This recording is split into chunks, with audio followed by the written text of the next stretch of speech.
Okay, welcome back. We're going to look a little bit more of the properties of finding area.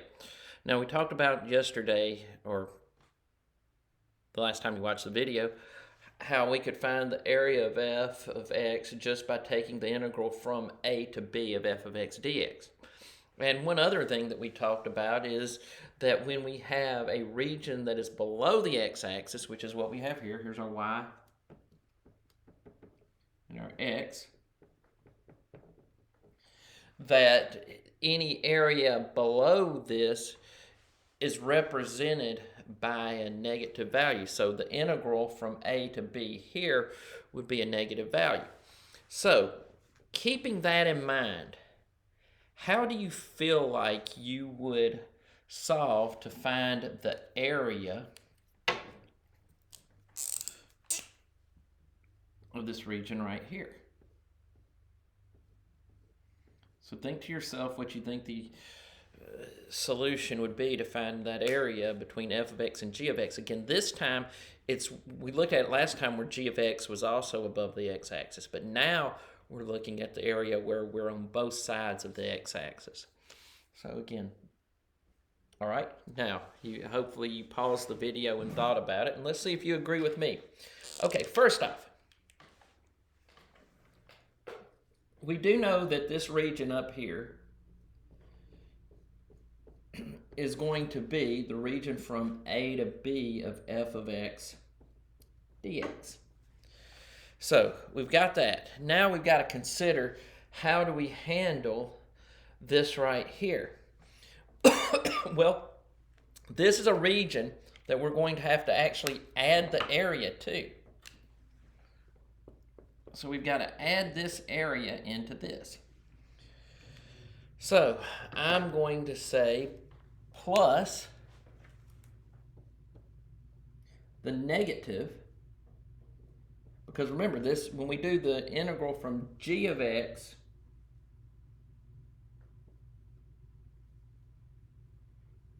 from a to b of f of x, when we find this, it's going to give us a negative value, but we want the area, so the area needs to be positive. So we need to take the negative of the integral from a to b of g of x.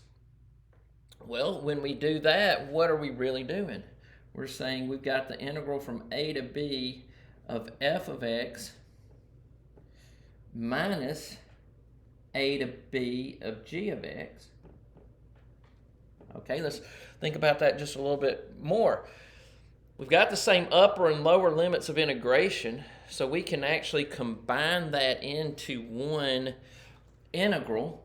So now we have a to b of f of x minus g of x dx, which, if you remember, that was the same thing as we had the other day when we were above the x-axis for both cases. All right, well, let's go a step further with it. Now let's consider a scenario. Again, that was a new word I learned over the weekend. I just wanted to apply it in a video. But let's look at a scenario where we are below the x-axis in both cases. So here's my f of x. All right, that's horrible. That's not even a function. But here's my g of x. And here's my a, and here's my b. And I'm wanting to find the area of this region right here. Well,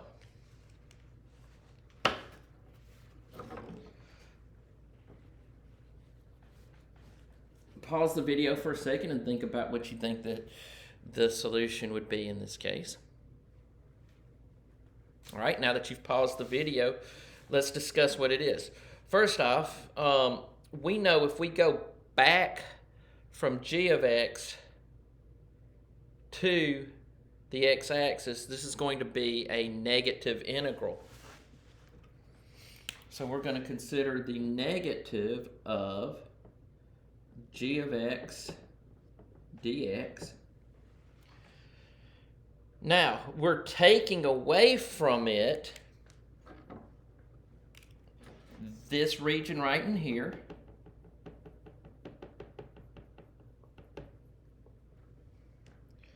So that would be taking away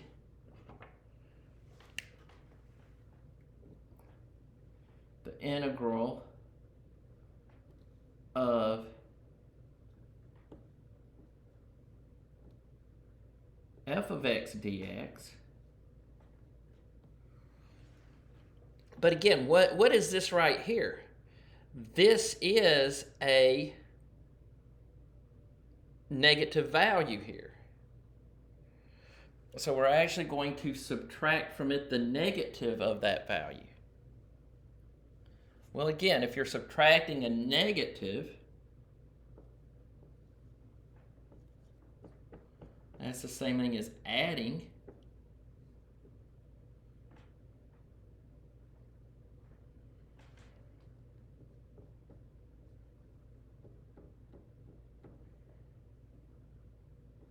Hold on, I gotta process this through. This negative only went with the g of x, so let me distribute that in. All right, so the negative only went with the g of x, so it's then plus this.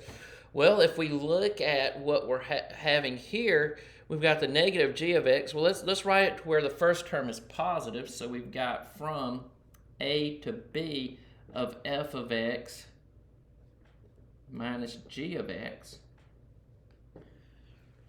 which once again is the same equation that we had, or the same integral that we've had for the other two cases. The integral we had when everything was above the x-axis, the integral we had when everything was, well, part was above and part was below, and now this is an integral where everything is below the x-axis. They all end up being the same thing, f of x minus g of x. So what was the common thing or common situation in both cases? Each time f of x was on top of g of x. So it does not matter where your functions are. They can both be above, they can both be below, or one can be above and the other one can be below. It does not matter as far as that's concerned. All you have to do to figure out the area between the region of two different functions is just to say the integral from the top equation minus the bottom equation, and it will get you there.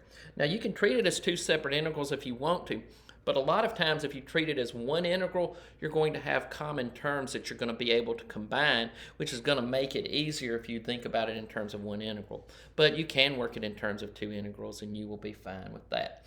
But anyway, in any case, every one of these regions will come up with a positive answer. So I'll have some problems for y'all to work in addition to what I've already given you, and continue to enjoy the snow, and I will see you at some point in time. Bye.